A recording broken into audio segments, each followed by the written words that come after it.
Oh my God, dude. I got this pure, 100% pure grape juice from the food bank, and I was stoked. I was like, yeah, this is like the stuff that costs, $7 or something at the grocery store. I was stoked. All right, the next day, I had the shits real bad. Like, I don't even want to describe it. And then whenever I looked in the mirror before going to church, my teeth was all purple. Like, I brushed them so many times, and you can still see the purple. Like, I don't even want to open my mouth, and I'm so mad at that grape juice. Like, I don't want grape juice like that ever again.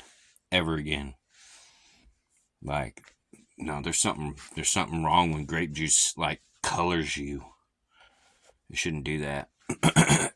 Anyway, so it's Easter, right? Whether it's a Sabbath or Sunday, it's like just after midnight right now. So we're just gonna celebrate it right now. Um,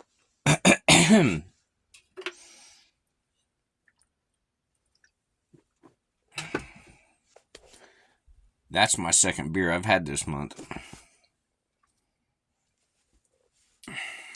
Um, so I've got a cousin. All right, she's a lot like Louanne on King of the Hill. She's a lot like her. Anyway, so she was like, God made science, so science is good. And I think that's what she said. She said something like that, either that or what's wrong with people who don't like science or something like that. I felt like that was a poke at me, because sometimes I do poke at science almost like they need to go to jail.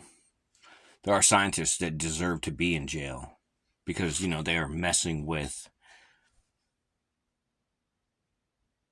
the natural process of things, which, in turn ends up, uh,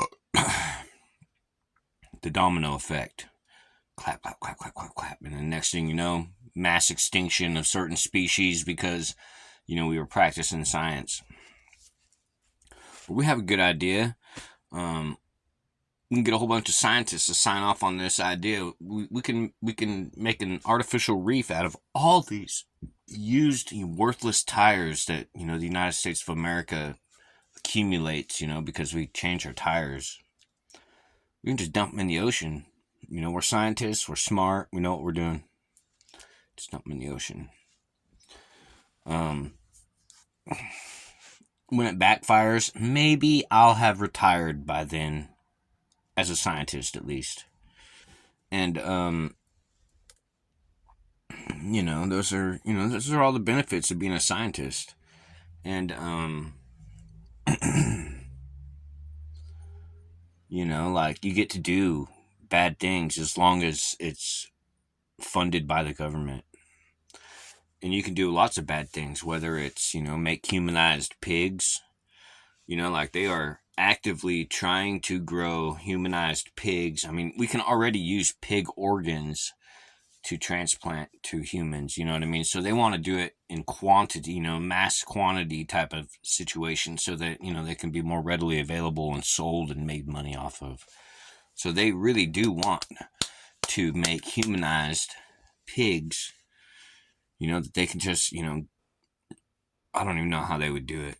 Like there's some theories and talk about just like it wouldn't even be like an animal. It would just be like organs growing in a lab, but give me a break. Give me a break. They're mixing the DNA of humans and pigs. And some people already believe that animals have a soul, but make it part human and it still doesn't have a soul, or it doesn't anymore. Well, who cares? As long as I get to eat it, or I mean, I don't mind eating pigs. Personally, bacon gives me the runs, just like that grape juice over there did. Turned my teeth purple. But like just the thought of humanized pigs is disturbing. Like, even if they don't have a soul, like, what about their comfort? Like, what about the nerves the nerve endings and stuff that are designed to hook into the humans that they're going to be transplanted into. Like, that is disgusting. And I imagine that if God was going to purify anything on the planet, it would be something that humans messed up. You know what I mean? Like, we mess up all sorts of stuff. You know, we got all this genetically modified stuff that we mess up, and it's not normal anymore. So, like, when the Bible talks about purifying the world with God's fire, God's water, or whatever, you know what I mean? Like, that's the only thing I can think of that really would need to be purified, is the unnatural life that humans have created. Anyways, I love my cousin Louanne. You know, who wouldn't? uh, uh, but this is Easter Sunday, so we got to do an Easter message, right? No, we don't have to. Adam and Eve. So, well, let's go back even further, you know, because a lot of people talk about original sin, you know. Oh, in the garden, the original sin with Adam and Eve, right? I don't believe the original sin was in the Garden of Eden. I'm fairly certain the Bible portrays the original sin as being in heaven before Adam and Eve. Remember, because the snake was Satan, who God had sent down, you know, after, you know, because see, Satan was actually named Lucifer. Lucifer, whenever you actually break down the word, you know, and something ethics, you know, whenever you break down the word to see what it actually means, Lucifer means light bringer or bringer of light, you know. You know, Lucifer was actually God's top guy, was God's go-to guy, you know, and like he supposedly like led the band, you know what I mean? Like, he was the most beautiful. I guess she was the most beautiful. I imagine that they were asexual, you know, they didn't really do much sexually.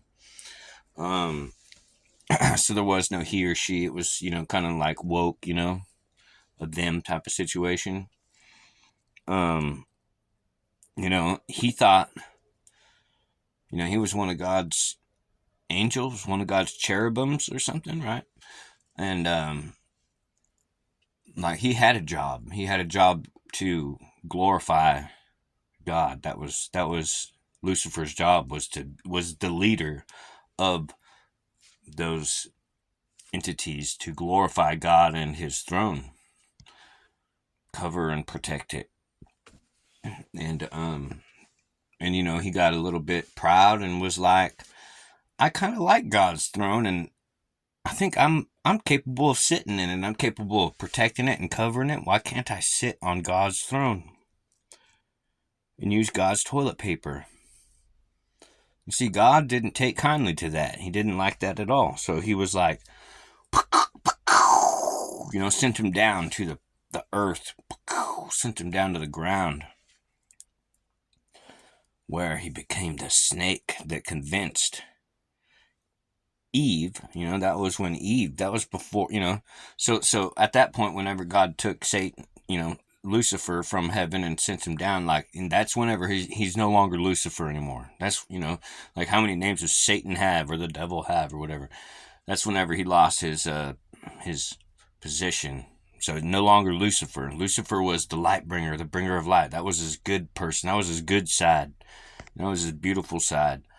Now he's on the earth. Now he's Satan, the snake, the dragon. You know, all these different, you know, things that the Bible has to refer to the devil. Anyway, so that was the original sin. It wasn't Eve's fault, but we have a lot of these. What is that called? Where men are, you know, kind of like, they rule the world and they use women. What's that called? I forget now. But yeah, like, there is like a Christian movement where they're like, Eve and the original sin. You know what I mean? Like Eve in the original sin? I think that was the snake that convinced Eve. Anyway, so Eve, Adam and Eve, they were like two perfect beings, that God had created, right? And they were in the Garden of Eden just doing everything. They didn't even know that they were naked, they didn't know if they were, they were just happy whether they were, you know, they didn't even know what they looked like. They didn't even think about looking in the reflection in the water to see if their hair looked good or not. They were just happy being, whatever they were.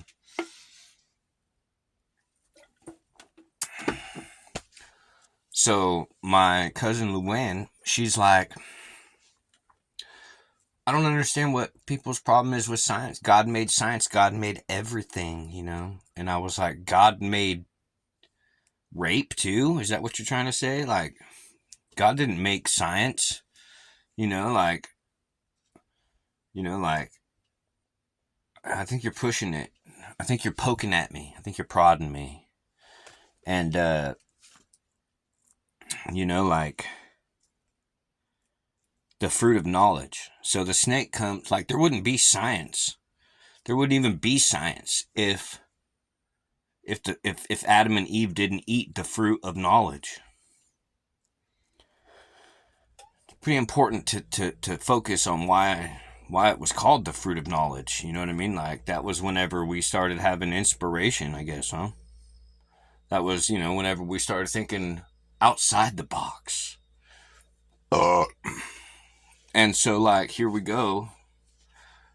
The snake convinces, the snake that used to be called Lucifer, who is now Satan, convinces Eve to eat the fruit of knowledge, who also convinces Adam to eat the fruit of knowledge.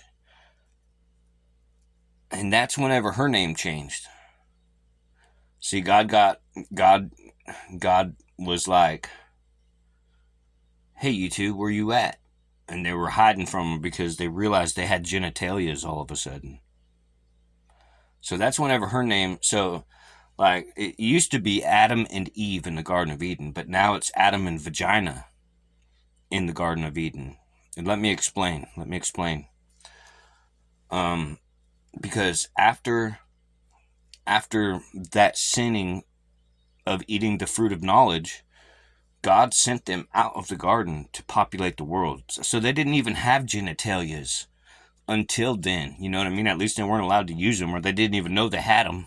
They didn't have the knowledge to know that they had their vagina.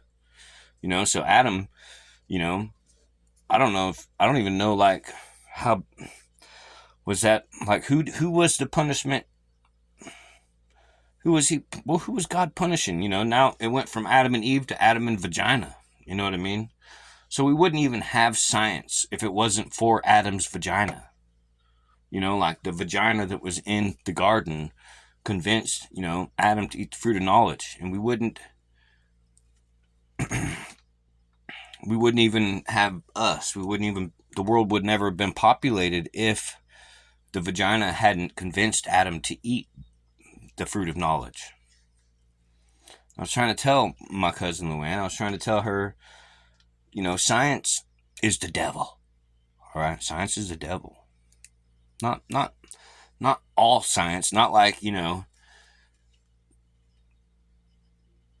turning seeds into mash to make a healthy paste that's, good for you. Like, not that kind of science, but the science where knowledge is so great that you can actually genetically change creatures, or, plants and everything. That science is disgusting. Disgusting. Make new viruses. It's thanks to science. We had a pandemic that literally turned the whole world around. More than a 360. It was like a 1080. And we're still turning. And, a lot of people praise science for that. Thanks a lot for that, science. So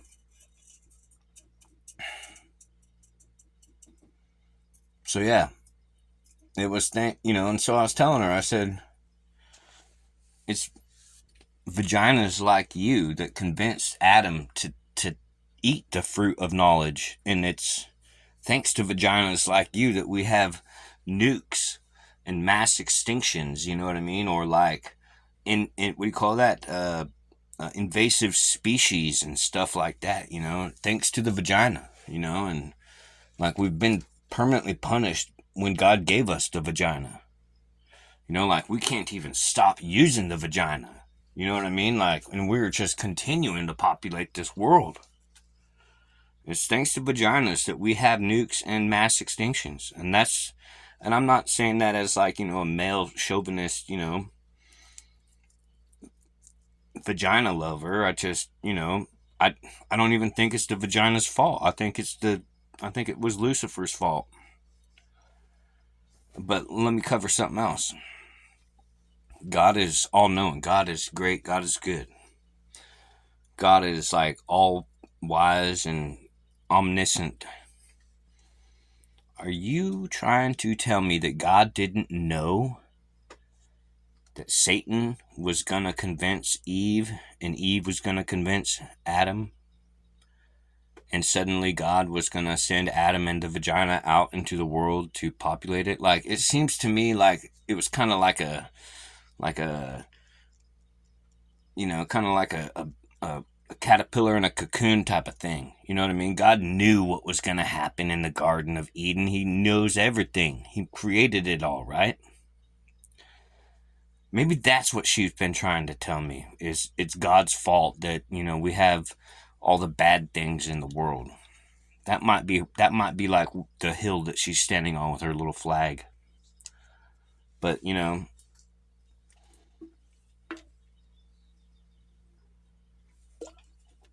I've always wondered about that because, it's not like God was a baby when he made Adam and Eve, and didn't realize that they were going to sin, right? Like, he knew they were going to sin. He knew it. And it's kind of like, it's got to be kind of like a parent, that's got children that are growing up, and, you really can't control their whole lives or the decisions they make, the good ones, the bad ones. And you just kind of have to, at some point, like, you can help guide them and lead them. But at some point, they're going to make their own decisions to, good decisions and bad decisions. And, well, you just got to kind of let them go and be proud of them for what you can be proud for, right?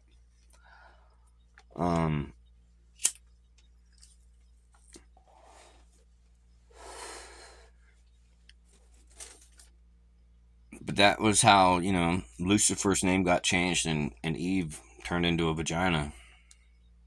And then the world was populated.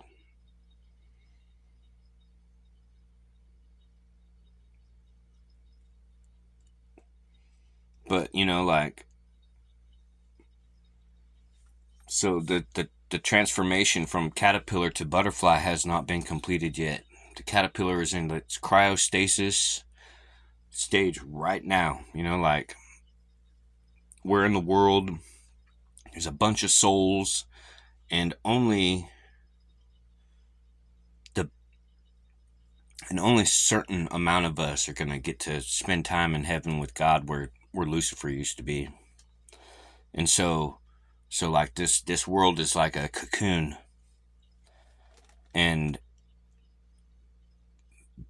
the impure dirty ones, the ones that like science and making human pigs and shit, they're the ones that are going to, be burnt to just a dust. They're just going to turn to dust, and God will take the ones that like natural living, like, that poop in a forest and drink from a river. They're the ones that get to go to heaven. So maybe that's the ultimate goal, was like, well, here I am in heaven with Lucifer and all the other cherubims and stuff, and well, Lucifer messed up, so I'm going to have to send him down, and he'll seed the earth with his issues and problems in the garden that'll eventually mature and evolve into whatever else happened. And we all know the stories of the Bible that, and now we're at the end of days, and it's at the end of days that this caterpillar turns into a butterfly. where all the excess gets wiped away and the beauty remains.